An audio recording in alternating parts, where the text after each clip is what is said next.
Sa mapagpalang araw sa atin mga boss, mga madam. At ito na nga pala ang second episode ng ating Project Family Minivan. For today's episode nga mga boss, mga madam, ay i-rephrase ko na ang kanyang cylinder head. Kaya't panoorin nyo mga boss, mga madam, kung paano ko nga ba ginawa at ano nga ba ang mga diskarte na ginawa ko rito. Na natutunan ko kay Manong YouTube. Kaya samahan nyo ko mga boss, mga madam. At pwede nyo ring maging idea para naman makatipid kapag napag-isipan nyo na gawin ito sa inyong sariling sasakyan. Kaya don't forget to follow my page para updated ka sa mga susunod pa natin mga video. And this is Motobin Vlog. Let's go! Inuna ko na nga dyan mga boss, mga madam, ay nilinis muna natin ang mga natuyo at natirang matitigas na gasket.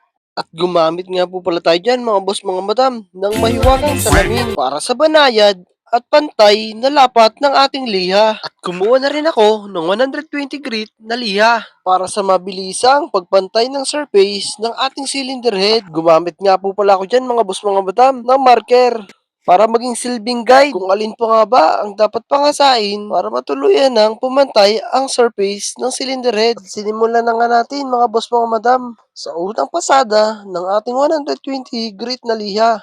Siguraduhin lang natin mga boss, mga madam na lapat ang ating liha sa ating mahiwagang salamin sapagkat dadapwat ito magpapantay ng hasa ng surface ng ating cylinder head. At ugaliin nyo rin mga boss, mga madam na madalas na silipin kung meron pa bang marka na natira sa surface ng ating cylinder head. Dahil kung ito ay naglaho na, ay maaari nyo nang simulan ang susunod na step. Wow naman! Wow! Wow! At ang susunod niyang step, mga boss, mga madam, ay gumamit naman ako ng 600 grit na liha para naman uti-uting mawala dahil nga ang mga gahi kagaspangan ang ginamit nating unang pangliha. At ugaliin nyo pa rin mga boss, mga madam na madalas na suriin kung sapat na nga ba ang pagkakahasa at kung medyo naglalaho na ang gaspang dulot ng 120 grit na liha. At kung nadama nyo at nakita nyo na may kakinisan na siya, ay maaari nyo nang simulan ang third step. At ang third step naman mga boss, mga madam, ay kumuha ulit ako ng 1,000 grit na liha. At ito na nga rin ang final sanding ng ating cylinder head. Dahil ito na rin ang tulay ay magpapakinis ng kanyang surface. At gawin lang ang proseso na ginawa natin sa first step at ang second step.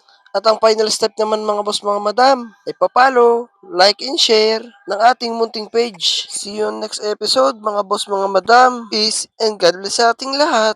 Paalam!